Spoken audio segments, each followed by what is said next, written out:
정미숙은 거실 소파에 앉아 저녁 드라마를 보고 있었습니다. 70이 넘은 나이지만 아직 정정한 몸으로 혼자 살림을 꾸려가고 있었죠. 이 집은 남편과 함께 30년 전 어렵게 마련한 곳이었습니다. 남편이 세상을 떠난 지 벌써 5년, 이제는 이 집만이 그녀에게 남은 전부나 다름없었습니다. 그런데 오늘따라 마음이 편하지 않았습니다. 어제 아들 정민호에게서 온 전화가 계속 머릿속을 맴돌았거든요. 평소보다 목소리가 다정했고 내일 며느리 수진이와 함께 저녁을 먹으러 오겠다고 했습니다. 민호는 결혼한 지 10년이 넘었지만 집에 자주 오는 편이 아니었습니다. 특히 수진이는 더욱 그랬죠. 현관문이 열리는 소리가 들렸습니다. 미숙이 시계를 보니 저녁 6시 반이었습니다. 약속 시간보다 조금 일렀네요. 어머니 왔습니다. 민호의 목소리가 들렸습니다. 뒤이어 수진의 목소리도 들려왔습니다. 어머님, 안녕하세요. 미숙은 서둘러 일어나 현관으로 나갔습니다. 민호는 평소와 달리 정장을 차려입고 있었고 수진도 화장을 진하게 하고 왔네요. 뭔가 특별한 일이라도 있는 건가 싶었습니다.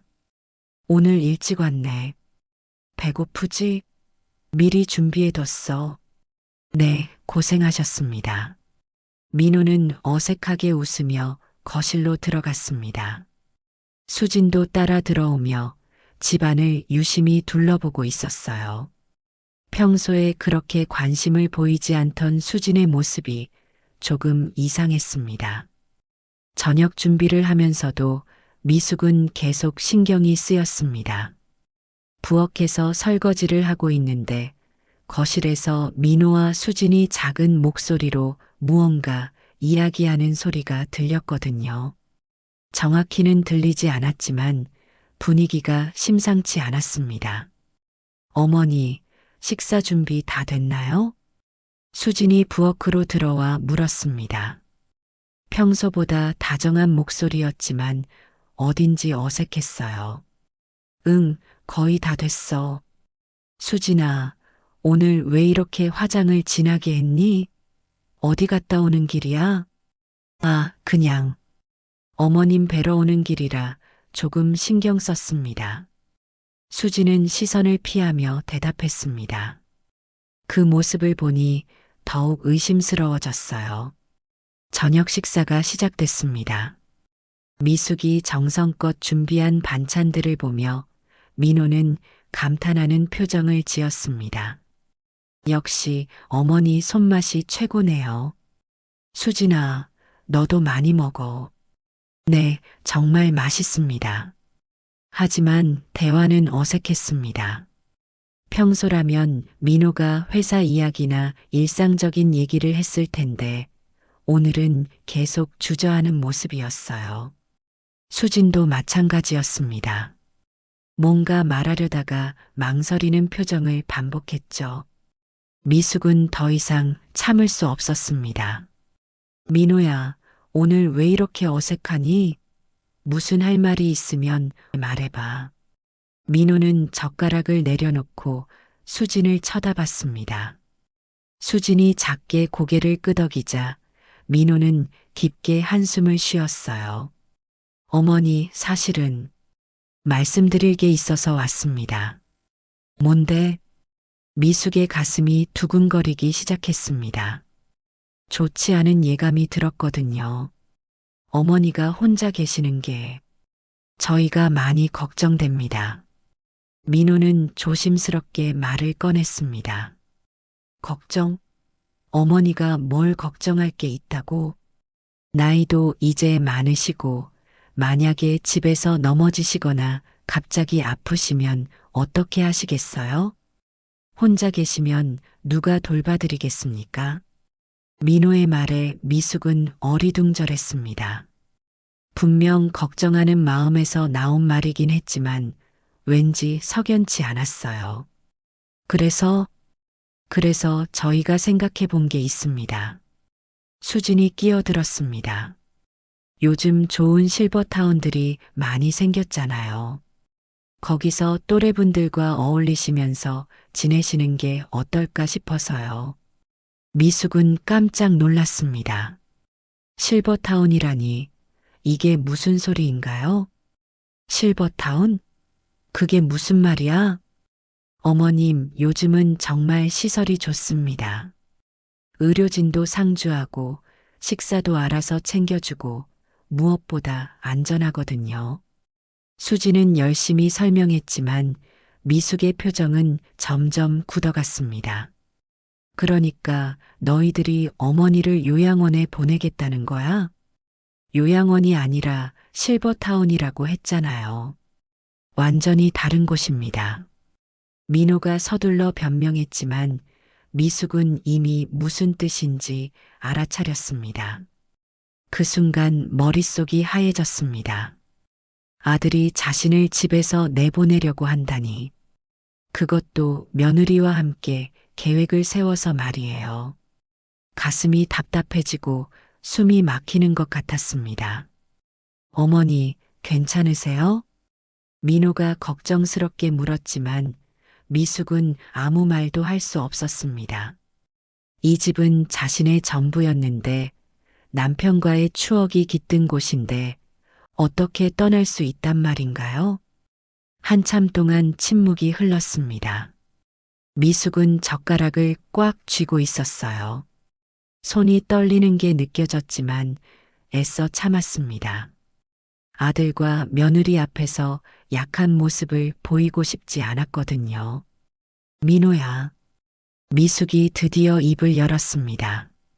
목소리가 평소보다 낮고 차분했어요. 어머니가 그렇게 짐이 되나? 어머니, 그런 말씀 마세요. 짐이라니요. 민호는 당황한 듯 손사래를 쳤습니다. 하지만 미숙은 이미 눈치챘습니다. 아들의 눈빛이 예전과 달랐어요. 어린 시절 거짓말을 할 때 보이던 그 표정이었죠. 그럼 왜 갑자기 이런 말을 하는 거야? 어머니가 아픈 것도 아니고 치매가 온 것도 아닌데. 미숙은 차근차근 물었습니다. 마음은 아팠지만 감정에 휩쓸리지 않으려 애썼어요. 수진이 민호를 쳐다보며 눈짓을 보냈습니다. 뭔가 미리 짜고 온 것 같은 느낌이었어요. 어머님, 사실은 수진이 말을 꺼내려다가 다시 민호를 바라봤습니다. 수진아, 내가 말해. 민호가 작은 목소리로 말했습니다. 그 모습을 보니 미숙의 가슴이 더욱 답답해졌습니다. 뭔가 숨기는 게 분명했어요. 어머님, 저희가 이사를 해야 할 상황이 됐습니다. 수진이 드디어 입을 열었습니다. 이사? 네, 민호 오빠 회사에서 발령이 났어요. 부산으로 가야 합니다. 미숙은 고개를 갸우뚱했습니다. 부산이라니 갑자기 무슨 소리인가요? 부산? 민호야, 내가 다니는 회사가 부산에 지사라도 있니? 민호는 대답하지 못하고 시선을 바닥으로 떨궜습니다. 그 모습을 본 미숙은 더욱 의심스러워졌어요. 민호야, 어머니 눈을 보고 대답해봐. 어머니, 정직하게 말해. 진짜 발령받은 거야? 민호는 한참을 망설이다가 고개를 저었습니다. 아닙니다. 그럼 뭐야? 왜 거짓말을 해? 미숙의 목소리가 점점 커졌습니다. 평생 거짓말하는 걸 가장 싫어했던 그녀였거든요. 수진이 민호의 팔을 살짝 건드렸습니다. 그리고는 직접 나섰어요. 어머님, 사실은 저희가 집을 사려고 합니다. 집을? 네, 아이들도 크고 있고 지금 전셋집이 너무 좁아서요. 그런데 대출을 받으려면 보증인이 필요합니다. 미숙은 이제야 상황을 이해하기 시작했습니다. 이들이 정말로 원하는 게 무엇인지 말이에요. 보증인이 필요하다고? 네, 어머님 집을 담보로 해서 대출을 받으려고 합니다. 수진의 말에 미숙은 깜짝 놀랐습니다. 자신의 집을 담보로 대출을 받겠다니. 잠깐, 그럼 어머니 집에 근저당을 설정하겠다는 거야? 어머님도 아시잖아요. 요즘 집값이 얼마나 비싼지. 저희 능력으로는 도저히 집을 살 수가 없어요. 수지는 애원하는 듯한 목소리로 말했습니다. 미숙은 머리가 복잡해졌습니다. 아들이 집을 사려는 마음은 이해할 수 있었어요. 하지만 자신의 집을 담보로 잡히는 건 전혀 다른 문제였습니다. 민호야, 내 생각은 어떤데? 어머니, 저희도 어쩔 수 없는 상황입니다. 지금 전세집 계약이 만료돼서 나가야 하는데 갈 곳이 없어요. 민호의 목소리에는 절박함이 묻어 있었습니다. 그럼 왜 미리 말하지 않았어? 갑자기 와서 이런 이야기를 하면 어머니가 어떤 기분이겠니? 미숙은 서운함을 감추지 못했습니다. 죄송합니다. 저희도 고민을 많이 했는데, 고민을 했다고? 그래서 결론이 어머니를 요양원에 보내는 거야? 미숙의 목소리가 떨렸습니다. 실버타운이라고 했잖아요. 수진이 다시 강조했지만 미숙에겐 다 똑같았어요. 실버타운이든 요양원이든 결국 어머니를 여기서 내보내려는 거 아니야? 방 안에 다시 침묵이 흘렀습니다. 세 사람 모두 말없이 바닥만 쳐다보고 있었어요. 미숙은 가슴이 먹먹했습니다. 아들이 자신보다 돈을 더 중요하게 생각한다는 사실이 믿기지 않았거든요. 그동안 민호를 키우느라 얼마나 고생했는데 이제 와서 이런 대접을 받다니. 어머니 대답해 주세요. 수진이 조용히 재촉했습니다. 미숙은 두 사람을 번갈아 쳐다봤습니다. 아들과 며느리의 얼굴에서 간절함과 동시에 계산적인 모습을 읽을 수 있었어요. 이들에게 자신은 이제 짐일 뿐이구나 하는 생각이 들었습니다. 미숙은 천천히 일어났습니다. 갑자기 이 자리에 더 이상 앉아 있고 싶지 않았어요. 어머니, 어디 가세요? 민호가 물었지만 미숙은 대답하지 않고 부엌으로 향했습니다. 찬물을 한 잔 마시며 마음을 진정시키려 했어요. 하지만 가슴 한편이 계속 답답했습니다. 거실에서 민호와 수진이 작은 목소리로 뭔가 이야기하는 소리가 들렸습니다. 귀를 기울여 보니 대출 금액이며 이자율 이야기였어요. 벌써 다 계획을 세워놨구나. 미숙은 쓴웃음을 지었습니다. 자신한테 허락도 받기 전에 모든 걸 미리 알아봤다는 뜻이잖아요. 부엌에서 나오자 두 사람이 급히 대화를 중단했습니다. 그 모습이 더욱 짜증났어요. 민호야, 어머니한테 물어볼 게 있어. 미숙이 소파에 앉으며 말했습니다. 네, 말씀하세요. 대출 금액이 얼마나 되는데? 민호는 깜짝 놀라며 수진을 쳐다봤습니다. 들켰다는 표정이었어요. 어머니께서 어떻게? 다 들렸어. 벽이 그렇게 두껍지 않거든. 그래서 얼마나 되냐고? 미숙의 목소리가 차가워졌습니다. 4억 정도입니다. 수진이 작은 목소리로 대답했습니다. 4억? 미숙은 깜짝 놀랐습니다. 생각보다 훨씬 큰 금액이었거든요. 어머님, 집 시세가 10억 정도 되니까 담보대출로 4억은 충분히 가능합니다. 수진이 마치 다 계산해 둔 것처럼 설명했어요. 우리 집 시세를 언제 알아봤니? 저희가 미리 공인중개사사무소에서 문의해 봤습니다. 수진의 대답에 미숙은 할 말을 잃었습니다.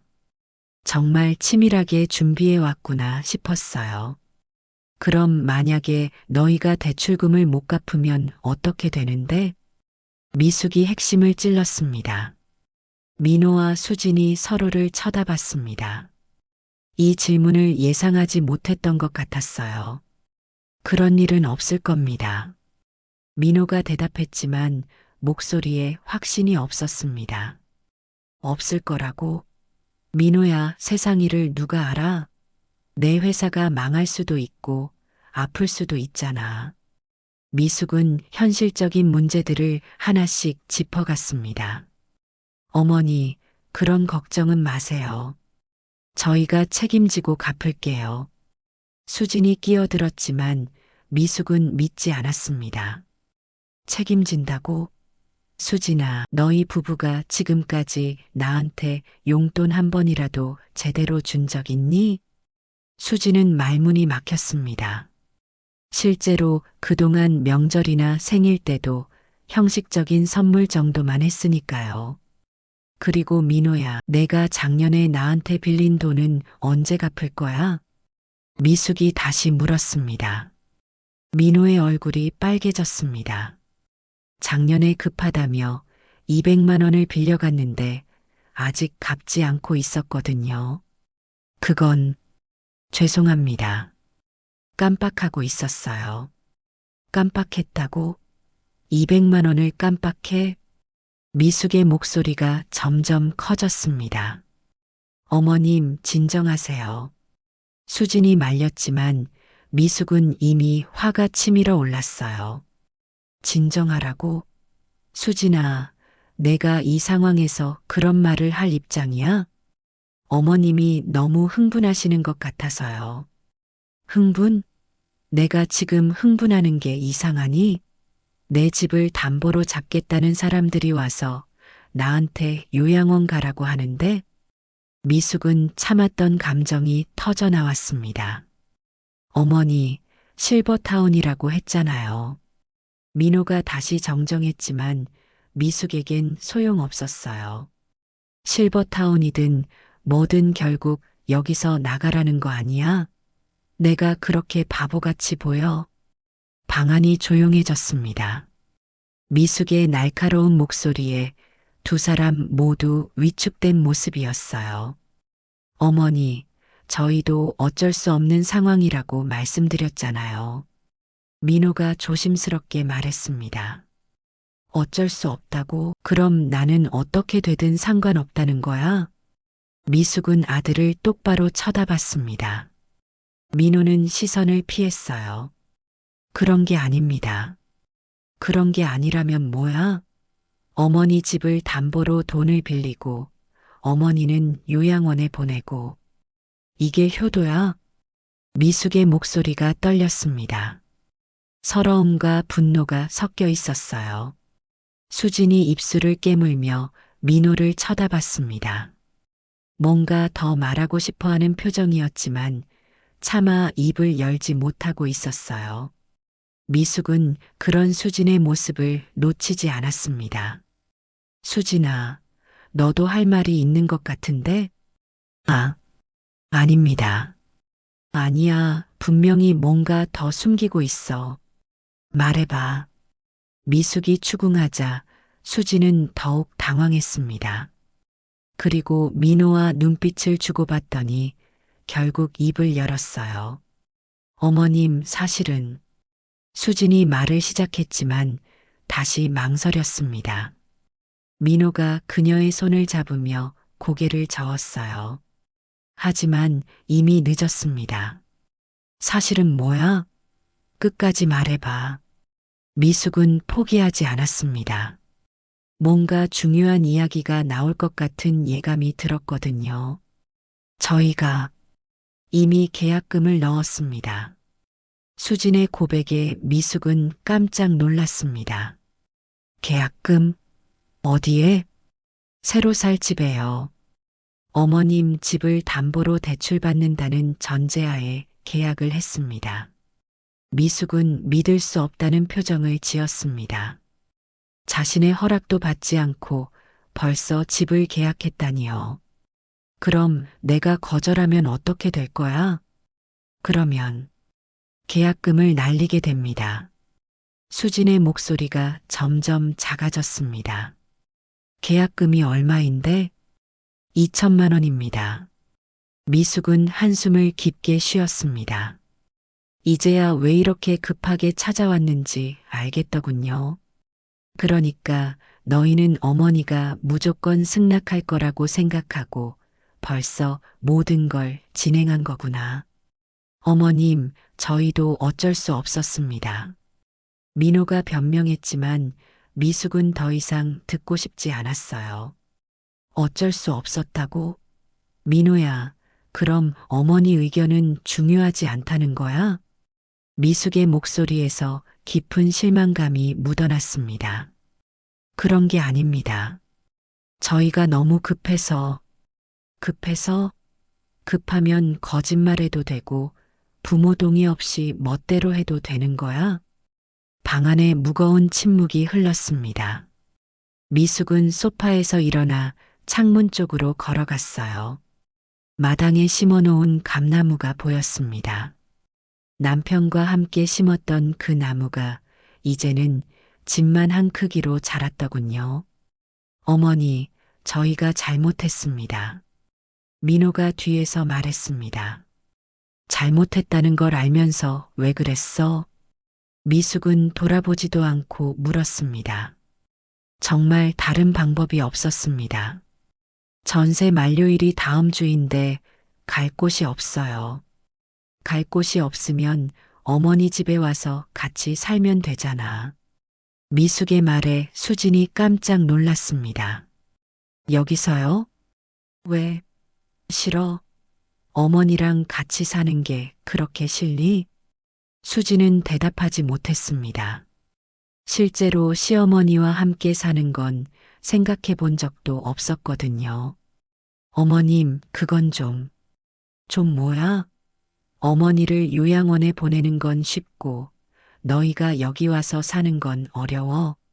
미숙의 날카로운 지적에 수지는 말문이 막혔습니다. 어머니, 여기는 너무 좁습니다. 민호가 대신 대답했습니다. 좁다고? 이 집이 좁다고? 미숙은 어이없다는 표정을 지었습니다. 30평이 넘는 이 집이 좁다니요. 아이들도 있고 저희 짐도 많아서요. 아이들? 너희 애들이 몇 살인데? 중학생, 고등학생이잖아. 방 하나씩 쓰면 충분하지. 미숙은 차근차근 반박했습니다. 그리고 어머니 방까지 합치면 방이 4개야. 충분하지 않아? 두 사람은 더 이상 변명할 말이 없었습니다. 실제로는 시어머니와 함께 살기 싫어서 핑계를 대고 있었던 거죠. 어머님, 저희가 여기 오면 어머님이 불편하실 거예요. 수진이 다른 각도로 접근했습니다. 내가 불편하다고 했니? 오히려 좋지. 쓸쓸하지도 않고. 미숙은 정말로 그렇게 생각했습니다. 혼자 살다 보니 가끔 외로웠거든요. 하지만 저희는 정말 새 집에서 살고 싶습니다. 수진이 솔직하게 말했습니다. 새 집에서 살고 싶다고? 그럼 너희 돈으로 사지. 왜 어머니 집을 담보로 잡아? 미숙의 목소리가 다시 날카로워졌습니다. 저희 능력으론 무리입니다. 능력이 안 되면 포기하는 게 당연한 거 아니야? 왜 어머니를 끌어들여? 미숙의 말은 전곡을 찔렀습니다. 민호와 수지는 아무 말도 할 수 없었어요. 그리고 말이야. 미숙이 다시 소파로 돌아와 앉았습니다. 만약에 내가 승낙한다고 해도 내가 요양원에 가는 건 절대 안 돼. 그럼 어떻게 하시겠다는 거예요? 수진이 물었습니다. 어떻게 하긴 내 집에서 내가 계속 살지. 하지만 저희가 대출을 받으면 이 집의 근저당이 설정됩니다. 만약에 저희가 못 갚으면 수진이 말끝을 흐렸습니다. 못 갚으면 이 집이 경매로 넘어간다는 거지. 미숙이 직설적으로 말했습니다. 네. 그럼 어머니는 어떻게 되는데? 그런 일은 없을 겁니다. 민호가 또다시 같은 말을 반복했습니다. 하지만 미숙은 더 이상 그 말을 믿지 않았습니다. 아들이 지금까지 한 행동들을 보면 믿을 수가 없었거든요. 미숙은 잠시 눈을 감고 깊게 생각했습니다. 지금까지의 대화를 정리해 보니 상황이 명확해졌어요. 아들과 며느리는 자신의 집을 이용해 돈을 빌리고 자신은 요양원에 보내려는 계획을 세웠다는 것. 그것도 자신의 동의 없이 이미 모든 걸 진행해 놨다는 것. 민호야. 미숙이 조용히 불렀습니다. 내 어머니. 어머니가 너를 어떻게 키웠는지 기억하니? 갑작스러운 질문에 민호는 당황했습니다. 왜 갑자기? 대답해봐. 미숙의 목소리에는 단호함이 묻어 있었습니다. 어머니께서 정말 고생 많이 하셨죠. 민호가 어색하게 대답했습니다. 고생 많이 했다고? 그게 다야? 어머니, 내 아버지가 돌아가신 후에 어머니가 어떻게 살았는지 말해봐. 미숙은 차근차근 물어갔습니다. 민호는 입술을 깨물었습니다. 아버지가 돌아가신 후 어머니가 새벽부터 밤늦게까지 일하며 자신을 키웠다는 걸 모르지 않았거든요. 식당에서 설거지하고 청소하고 온갖 일을 다 했지. 미숙이 직접 말했습니다. 네, 알고 있습니다. 알고 있다고? 정말 알고 있어? 미숙의 목소리가 떨렸습니다. 내가 손이 부르터서 밤에 잠 못 자던 것도 알고 있니? 너 대학 등록금 마련하려고 몸이 아픈데도 일하러 나간 것도? 민호는 고개를 숙였습니다. 어머니의 희생을 생각하니 마음이 무거워졌어요. 그래서 어머니가 이 집을 사는데 얼마나 오래 걸렸는지 아니? 어머니, 15년이야. 15년 동안 한 푼 두 푼 모아서 산 집이야. 미숙의 목소리에서 감정이 묻어났습니다. 그런데 너희는 그 집을 담보로 돈을 빌리겠다고? 그것도 어머니 동의 없이? 방 안에 침묵이 흘렀습니다. 수지는 민호를 쳐다보며 뭔가 말해보라는 눈빛을 보냈지만 민호는 아무 말도 할 수 없었어요. 어머님, 저희도 정말 어쩔 수 없는 상황이라고. 수진이 다시 같은 말을 반복하려 했지만 미숙이 손으로 제지했습니다. 수진아, 그 말 그만해. 벌써 5번째야. 하지만은 무슨, 어쩔 수 없다면서 왜 어머니한테는 어쩔 수 없게 만들려고 해? 미숙의 날카로운 지적에 수지는 말문이 막혔습니다. 그리고 말이야. 미숙이 일어나서 안방으로 향했습니다. 어머니, 어디 가세요? 민호가 물었습니다. 중요한 거 가져올게. 잠시 후 미숙은 서류 봉투를 들고 나왔습니다. 이게 뭔지 아니? 두 사람은 고개를 저었습니다. 유언장이야. 미숙의 말에 민호와 수지는 깜짝 놀랐습니다. 유언장요?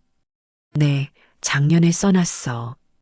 미숙은 서류 봉투를 테이블 위에 놓았습니다. 어머니, 왜 갑자기? 갑자기가 아니야. 너희 때문에 미리 준비해뒀지. 미숙의 말에 두 사람의 표정이 변했습니다. 무슨 말씀이세요? 수진이 떨리는 목소리로 물었습니다. 너희가 어머니 재산을 노린다는 걸 이미 알고 있었어. 미숙은 담담하게 말했습니다. 그래서 유언장에 뭐라고 썼는지 궁금하지? 민호와 수진은 서로를 쳐다봤습니다. 두 사람 모두 긴장한 표정이었어요. 이 집은 사회에 기부한다고 썼어. 기부요? 수진이 놀라서 소리쳤습니다. 네, 고아원에 기부하기로 했지. 나처럼 부모 없이 자란 아이들을 위해서 말이야. 미숙은 차분히 설명했습니다. 어머니, 그러시면 안 됩니다. 민호가 급하게 말했습니다. 왜 안 돼? 내가 내 재산을 어떻게 처분하든 상관없잖아. 하지만 저희는 어머님의 자식인데. 자식? 자식이 부모한테 이렇게 하니? 미숙의 목소리가 날카로워졌습니다. 어머니를 요양원에 보내고 집을 담보로 돈 빌리고 이게 자식이 할 일이야? 두 사람은 아무 말도 할 수 없었습니다. 그리고 유언장에는 한 가지 더 써놨어. 미숙이 다시 말했습니다. 뭐라고 쓰셨는데요? 수진이 조심스럽게 물었습니다. 만약에 내가 요양원이나 실버타운에 들어가게 되면 그 즉시 이 유언장이 효력을 발생한다고 썼지. 미숙의 말에 민호와 수진의 얼굴이 하얗게 질렸습니다. 어머니, 그런 식으로 하시면 안 됩니다. 민호가 당황하며 말했습니다. 목소리가 떨리고 있었어요. 안 된다고? 왜 안 돼? 미숙은 오히려 차분했습니다. 이미 예상했던 반응이었거든요. 저희가 어머님을 위해서 하는 일인데, 나를 위해서? 미숙은 코웃음을 쳤습니다. 요양원에 보내는 게 나를 위해서라고? 내 집을 담보로 돈 빌리는 게 나를 위해서? 수진이 급하게 나섰습니다. 어머님, 유언장을 다시 써주실 수는 없나요? 다시 써달라고? 왜? 저희가 정말 잘못했습니다. 앞으로는 어머님 말씀 잘 듣고 효도하겠습니다. 수진의 말에 미숙은 허탈한 웃음을 지었습니다. 지금에서야 효도 얘기를 하네. 아까까지만 해도 나를 요양원에 보내려고 했으면서. 어머님, 저희가 정말 잘못 생각했습니다. 민호도 급하게 사과했습니다. 잘못 생각했다고? 민호야, 너희가 잘못한 건 생각이 아니야. 행동이지. 미숙은 단호하게 말했습니다. 이미 계약금도 넣고 대출 계획도 다 세워놓고 나한테는 거짓말까지 했잖아. 두 사람은 할 말이 없었습니다. 모든 게 사실이었으니까요. 어머님, 저희가 정말 반성하고 있습니다. 계약금은 포기하겠습니다. 수진이 간절히 말했습니다. 포기한다고? 2천만 원을 그냥 날리겠다고? 네, 어머님이 원하신다면. 하지만 미숙은 믿지 않았습니다. 지금까지의 행동을 보면 돈을 그렇게 쉽게 포기할 사람들이 아니었거든요. 그럼 앞으로 어떻게 살 건데? 전세집 나가야 한다며? 저희가 알아서 해결하겠습니다. 민호가 대답했지만 구체적인 계획은 없어 보였어요. 미숙은 소파에 등을 기대고 두 사람을 바라봤습니다. 아들과 며느리가 이렇게 당황하는 모습을 보니 마음 한편이 복잡했어요. 화가 나면서도 한편으로는 안쓰럽기도 했습니다. 민호야, 내 어머니. 어머니가 왜 유언장을 썼는지 정말 모르겠니? 민호는 고개를 숙였습니다. 너희가 어머니를 어떻게 생각하는지 뻔히 보이니까 미리 준비해 둔 거야. 미숙의 목소리에는 서운함이 묻어 있었습니다. 어머니, 저희가 정말 잘못했습니다. 잘못했다는 걸 아는 것만으로는 부족해. 미숙이 일어나서 창문 쪽으로 걸어갔습니다. 그럼 어떻게 해야 할까요? 수진이 조심스럽게 물었습니다. 어떻게 하긴 처음부터 다시 생각해봐. 미숙은 돌아보지 않고 말했습니다. 어머니를 어떻게 대해야 하는지, 가족이 뭔지 말이야. 방 안에 잠시 침묵이 흘렀습니다. 민호와 수진은 서로를 쳐다보며 눈빛을 주고받았어요. 어머님, 수진이 다시 입을 열었습니다.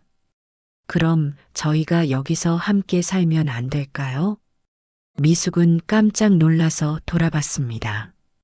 아까는 그렇게 싫다고 하더니 갑자기 마음이 바뀐 건가요? 아까는 좁다고 했잖아. 저희가 잘못 생각했습니다.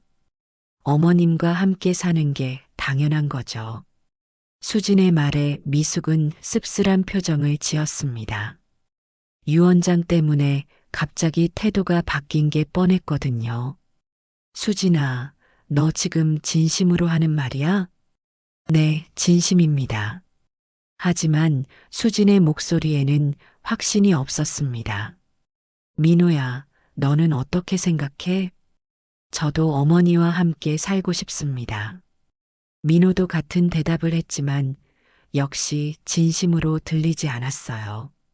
미숙은 다시 소파에 앉았습니다. 이 상황을 어떻게 정리해야 할지 고민이 됐어요. 좋아, 그럼 조건이 있어. 조건이요? 네, 3가지 조건을 지키면 유 원장을 다시 써줄게. 민호와 수진의 눈이 반짝였습니다. 어떤 조건인가요? 첫째, 앞으로 어머니 모르게 중요한 일을 결정하면 안 돼.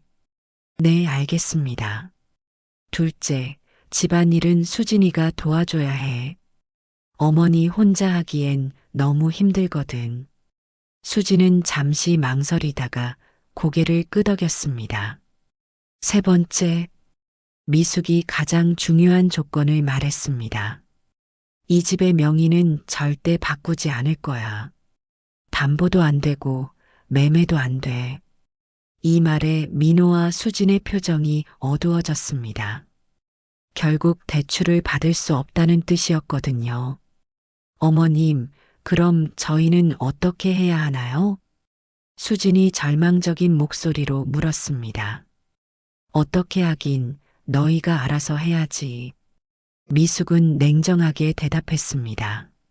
하지만 계약금을 이미 넣었는데 그건 너희가 멋대로 한 일이잖아. 어머니가 책임질 이유는 없어. 미숙의 단호한 말에 수지는 울음을 터뜨릴 것 같았습니다. 민호는 한참을 생각하더니 입을 열었습니다. 어머니, 정말 죄송합니다. 뭐가 죄송한데? 어머니 마음은 생각하지 않고 저희 일만 생각했습니다. 민호의 목소리에서 진심이 느껴졌습니다. 그리고 어머니를 요양원에 보내려고 한 것도 정말 잘못된 생각이었어요. 미숙은 아들을 쳐다봤습니다. 이제야 조금 진짜 모습을 보이는 것 같았어요. 민호야, 어머니가 정말 원하는 게 뭔지 아니? 뭔데요? 가족이 함께 사는 거야. 서로 도우면서 살아가는 것. 미숙의 말에 민호는 고개를 끄덕였습니다. 어머니 나이에 혼자 살기가 쉽지 않은 건 사실이야. 하지만 그렇다고 요양원에 가고 싶지는 않아. 알겠습니다. 그리고 너희도 집이 필요한 건 이해해. 하지만 그게 어머니 희생을 전제로 해서는 안 되는 거지. 미숙은 차분히 설명했습니다. 그럼 어떻게 하면 될까요? 수진이 물었습니다. 일단 여기서 함께 살아봐. 진짜로 말이야. 미숙이 제안했습니다. 여기서요? 그래. 몇 년 동안 돈을 차근차근 모아서 너희 능력으로 집을 사는 거야. 민호와 수지는 서로를 쳐다봤습니다. 그리고 그동안 어머니도 너희와 함께 살면서 외롭지 않게 지낼 수 있고, 미숙의 제안은 현실적이었습니다. 어머님, 정말 저희와 함께 사시겠어요? 수진이 조심스럽게 물었습니다. 왜? 싫어? 아닙니다. 저희가 어머님께 도움이 될 수 있다면 좋죠. 수진의 대답에 미숙은 작은 미소를 지었습니다. 마지못해 하는 것 같긴 했지만 그래도 진심이 조금은 들어있는 것 같았어요. 민호야, 너는 어때? 좋습니다. 어머니와 함께 살면서 효도할게요. 민호도 고개를 끄덕였습니다. 좋아. 그럼 내일부터 이사 준비해. 네. 전세집 계약 만료일이 다음 주라고 했잖아. 빨리 준비해야지. 미숙은 실용적으로 말했습니다. 하지만 저희 짐이 많은데 창고 정리하면 들어가. 그리고 아이들 방도 만들어 줄게. 미숙이 벌써 계획을 세우고 있었습니다. 정말 괜찮으실까요? 괜찮다니까. 오히려 좋아. 미숙은 정말로 그렇게 생각했습니다. 혼자 사는 게 외로웠던 것도 사실이었거든요. 그럼 유 원장은? 수진이 조심스럽게 물었습니다. 조건 3개 다 지키면 다시 써줄게. 하지만 어기면 원래대로 돌아가는 거야. 알겠습니다. 두 사람이 동시에 대답했습니다. 그리고 말이야. 미숙이 다시 말했습니다. 앞으로는 이런 식으로 어머니를 속이려고 하지 마. 솔직하게 얘기하면 다 해결될 일들이야. 네, 명심하겠습니다. 민호가 진심으로 대답했습니다. 그날 밤 민호와 수진이 돌아간 후 미숙은 혼자 거실에 앉아 생각에 잠겼습니다. 오늘 일이 꿈만 같았어요. 아침에는 평범한 하루였는데 저녁에는 이런 큰일이 벌어지다니. 하지만 결과적으로는 나쁘지 않았습니다. 가족이 함께 살게 됐으니까요. 비록 시작은 좋지 않았지만 앞으로 잘 지내보겠다고 마음먹었어요. 미숙은 유 원장이 든 서류 봉투를 다시 안방으로 가져갔습니다. 당분간은 필요 없을 것 같았거든요. 하지만 혹시 모르니 안전한 곳에 보관해 두기로 했습니다. 창밖을 보니 감나무에 감이 주렁주렁 달려 있었습니다. 올해는 유난히 많이 열렸네요. 내년에는 손자, 손녀들과 함께 감을 따먹을 수 있을 것 같았습니다. 그 생각을 하니 마음이 따뜻해졌어요. 그래, 이제 진짜 가족답게 살아보자. 미숙은 혼자 중얼거리며 방으로 들어갔습니다. 오랜만에 마음이 편안했어요. 일주일 후 미숙의 집은 완전히 달라져 있었습니다. 민호와 수진 가족이 이사를 와서 함께 살기 시작했거든요. 처음에는 어색했지만 점차 생활 리듬을 찾아가고 있었어요. 아침 7시 미숙은 평소보다 일찍 일어났습니다. 가족들 아침 준비를 해야 했거든요. 부엌에서 밥을 하고 있는데 수진이 나타났습니다. 어머님, 제가 도와드릴게요. 아, 수진아. 괜찮아. 어머니가 할게. 아니에요. 약속했잖아요. 집안일 도와드리기로. 수진은 앞치마를 두르고 미숙 옆에 섰습니다. 어색하긴 했지만 정말 도와주려는 마음이 느껴졌어요. 그럼 미역국 끓여줄래? 민호가 미역국 좋아하거든. 네, 알겠습니다. 수진이 능숙하게 미역을 우려내기 시작했습니다. 생각보다 요리 솜씨가 괜찮았어요. 수진아, 요리 잘하네. 감사합니다. 어머님 요리가 훨씬 맛있지만요. 수진이 수줍게 웃었습니다. 그 모습을 보니 미숙의 마음도 조금 누그러졌어요. 처음엔 며느리가 마땅치 않았지만 이렇게 함께 지내다 보니 나쁜 사람은 아닌 것 같았습니다. 어머니, 수진아, 무슨 좋은 냄새가 이렇게 나지? 민호가 부엌으로 들어왔습니다. 아침 준비하고 있어. 빨리 세수하고 와. 미숙이 말했습니다. 네, 금방 올게요. 민호는 밝은 표정으로 세면장으로 향했습니다. 요즘 표정이 많이 밝아졌어요. 어머님, 수진이 조심스럽게 말을 꺼냈습니다. 왜? 저희가 그때 정말 철없었던 것 같아요. 수진의 목소리에서 진심이 느껴졌습니다. 그때 일은 이제 잊어버려. 앞으로 잘하면 되지. 미숙은 담담하게 대답했습니다. 어머님과 함께 살아보니까 생각이 많이 바뀌었어요. 어떻게? 혼자 계시면 정말 외로우셨을 것 같아요. 저희가 너무 몰랐습니다. 수진의 고백에 미숙은 고개를 끄덕였습니다. 외로웠지. 특히 저녁 시간이 가장 힘들었어. 앞으로는 저희가 함께 있을게요. 고마워, 수진아. 두 사람이 함께 아침을 준비하는 모습은 정말 모녀 같았습니다. 아침 식사 시간, 온 가족이 둘러앉았습니다. 중학생인 손자 정훈이와 고등학생인 손녀 정은이도 함께였어요. 할머니, 아침이 정말 맛있어요. 정은이가 밝게 말했습니다. 많이 먹어라. 할머니가 매일 해줄게. 미숙은 흐뭇한 표정을 지었습니다. 할머니, 제가 용돈을 모아서 할머니 선물 사드릴게요. 정훈이도 귀여운 말을 했습니다. 호호 고마워. 할머니는 너희들이 건강하게 자라는 게 최고의 선물이야.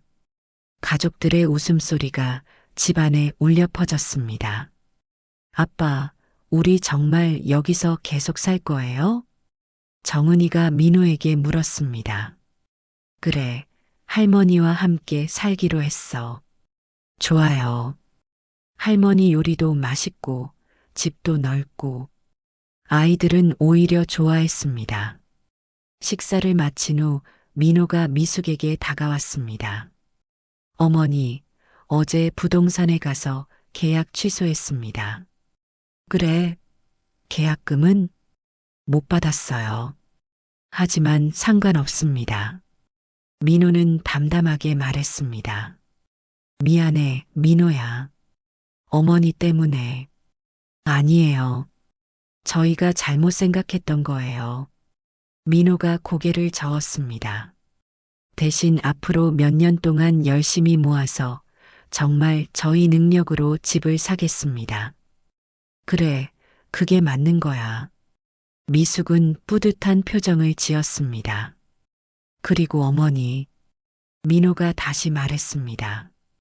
작년에 빌린 돈 다음 주에 갚을게요. 천천히 갚아도 돼. 아니에요. 빨리 갚고 마음 편하게 지내고 싶어요. 민호의 말에 미숙은 고개를 끄덕였습니다. 정말 달라진 것 같았어요. 그날 저녁 온 가족이 거실에 모여 텔레비전을 보고 있었습니다. 미숙은 손자 손녀들과 함께 앉아 이런저런 이야기를 나누고 있었어요. 할머니, 우리 내일 같이 마트 갈까요? 정은이가 제안했습니다. 그래, 할머니가 맛있는 거 많이 사줄게. 와, 좋아요. 아이들의 밝은 목소리를 들으니 미숙의 마음도 밝아졌습니다. 민호는 소파에서 조용히 그 모습을 지켜보고 있었어요. 어머니가 정말 행복해 보였습니다. 그제서야 자신이 얼마나 잘못된 생각을 했었는지 깨달았어요. 수진도 마찬가지였습니다. 처음에는 시어머니와 함께 사는 게 부담스러웠는데 막상 살아보니 생각보다 괜찮았거든요. 특히 아이들이 할머니를 좋아하는 모습을 보니 마음이 따뜻해졌습니다. 그날 밤 미숙은 유언장이 든 서류 봉투를 꺼내봤습니다. 그리고 천천히 찢어버렸어요. 이제는 필요 없을 것 같았거든요. 진짜 가족이 무엇인지 모두가 깨달았으니까요.